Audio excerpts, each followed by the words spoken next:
mean, there are a lot of things that go into the whole experience, and one of the biggest things is family.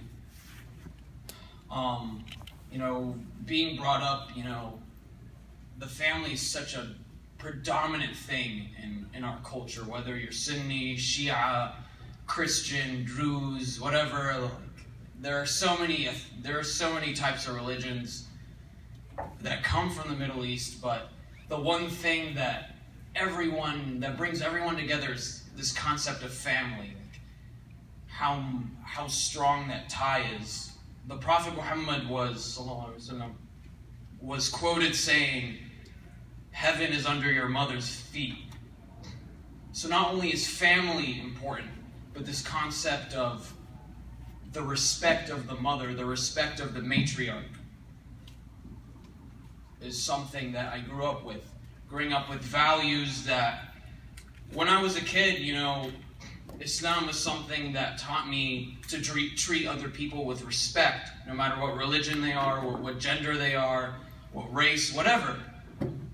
And one of the most difficult things in the post 9/11 era is growing up with that mentality, growing up learning all these things about Islam, these things that people did, and constantly on the news, ISIS, the Taliban, Al-Qaeda, this and that, and constantly, and I tried thinking about what I was going to say today, and everything got back to that, how uncomfortable it is, because that's not what I was taught with, and I have this, they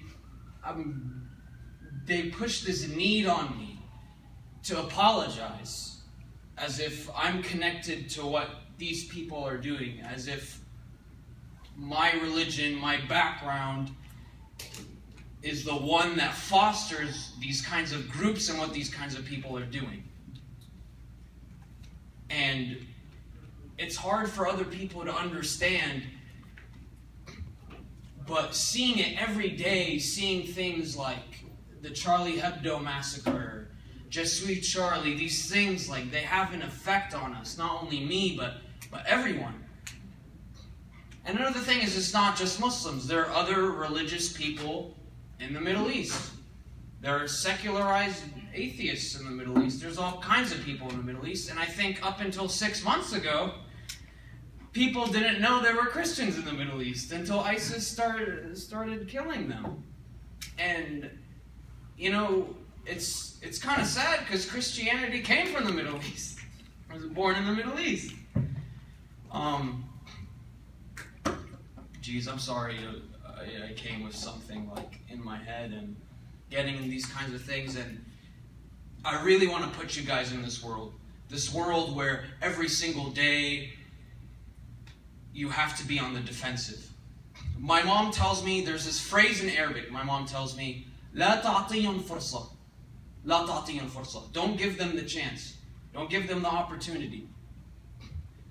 I've been raised learning that because I'm an Arab American, because I'm a Muslim American, I can't get the least bit angry. I have to be very composed at all times, no matter what they throw at me. Because if I do if I make the simplest mistake, they're going to jump on me. And they have. And this is the same thing with my mom the other day after the incident with Martise, may God protect him. My mom tells me, if you're black, if you're Arab, if you're Muslim, that you can't, don't give them the opportunity. We have to, all the time, we have to be these 100% perfect people. And when these same mistakes are committed by other people, they don't feel the same ramifications. And that's a difficult concept for some people to grasp, but that's the reality that we live every day. I worry about what I search on the internet. I'm Syrian. Obviously, I keep up with what goes on in my country because my people are being massacred. They took to the streets for freedom and now they're being massacred. So I keep up with that stuff. And now extremists come up, and I try to keep up with all of this, typing in search terms.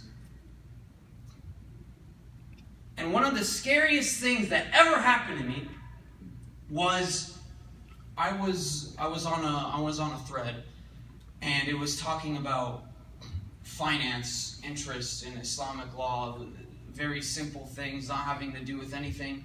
And this person posted a link to this website, and he said, here's like a good article on this. I clicked the link to the website, and it's talking about finance, how to deal with interest, investments, how to properly invest. And I get this message. Immediately my screen goes blank, my whole screen goes blank, and it says, the State Department is monitoring this website and people using it. I don't know if you've ever had to encounter that before, but this was one of the scariest things I've ever had to deal with. Is that I'm trying to look up something harmless, and now I have this fear. And these themes of growing up with this every day, growing up with La ta'tihim fursa, always in my head. Don't give them an opportunity.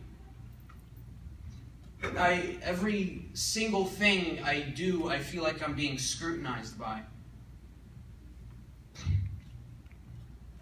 And what I want people to understand from the Middle Eastern experience is that it's an experience dominated by family, by love, by food. We eat a lot of food. You know, this is the Islam I grew up with. This is the Arabism I grew up with. This is what it's like to be Arab. You know, and people come up to me all the time, you know, oh, I'm sorry about what's happening in your country, this and that, and oh, it's always a religious war somehow. Whenever I try to describe to them a situation in a certain place, they're always like, oh, so is it because of ISIS? And before 2013, it was, is it because of Al-Qaeda? Just all the time, and it gets to these things are very real. On the anniversary of September 11th, there's a prayer room on the 4th floor in Newcomb, and there's a sign-in sheet. And someone wrote, we'll never forgive what you guys did to us on this day, on that sheet. And I had to walk in, and I had to see that. When I'm just trying to pray, just trying to do my 5 daily prayers, I never meant to hurt anybody.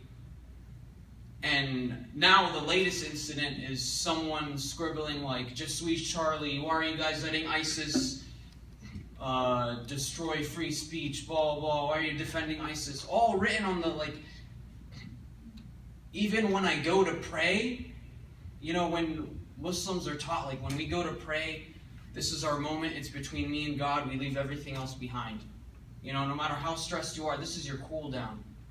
This is your chance to let God, you know, like, these are the things that are happening to me, you know, help me out, you know, cool down. You know, these 5 times of the day are the 5 times of the day that I don't have to pay attention to what's on the news, that I don't have to walk around feeling like I'm being scrutinized constantly. And these are my 5 times of the day with God. And it feels like nowadays I can't even have that.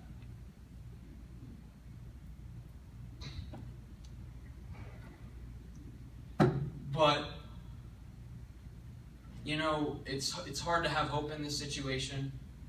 And the reason I'm so scatterbrained right now is because I just came out of a thing talking about massacres of this population. And I see this on a daily basis every day because no matter how much I try to run away from my identity, it always comes back to me. No matter how much I want to say, I want to forget about Syria. I don't want to have to fight for their rights all the way from here anymore. I don't want to worry about Palestine. I don't want to worry about Islamophobia. I just want to live my life normally. But I can't do that. Something inside me, and this is something every Arab American, every Muslim American feels in the heart, in the very back of their minds, is I can't leave them alone. I can't turn my back on them. And I was raised in a household where I was brought up to feel pain for everybody, no matter who they were. and the way I was raised, the Islam I was taught, how being a Syrian is, how being an Arab is, it makes it very hard for me to forget whether the person is a Syrian child suffocating from a chlorine attack from the Assad regime in Idlib, or if it's a black man being murdered because of his race in the United States. And I was raised, this is what Islam taught me, to feel pain for those people. Even when people who supposedly bring up my religion go up and they want to oppress people, they want to kill people, they want to oppress women. I was taught, as is most of the Muslim Americans and the Arab Americans that you guys see on a daily basis, we were taught to feel pain for them, and we were taught not to leave them alone. So as much as it stresses me out, which I've been going through today, as much as, and I feel this almost every other week, like I can't be doing this anymore. I want to let go of this advocacy. I don't care about letting people know what's going on in Syria anymore. I don't care. I don't want it. I'm stressed out. But you can't turn your back on these people, because sometimes you're the only voice that they have. And I feel like the little things I do, if I share a post on Facebook, if I pass out flyers to people, if I try to explain to people, I think in the grand scheme of things, what am I doing? It's useless. But I'd like to think that for them it means a lot, what I'm doing. And it's better than doing nothing. Why do I get to sit cozy in my university and they have to suffer through these things? Virtue of circumstance. So, if there's anything I want you guys to take away from what it's like being of a Middle Eastern background, but being American, it's that I've learned that I am American and I am Syrian. And those things I can have together.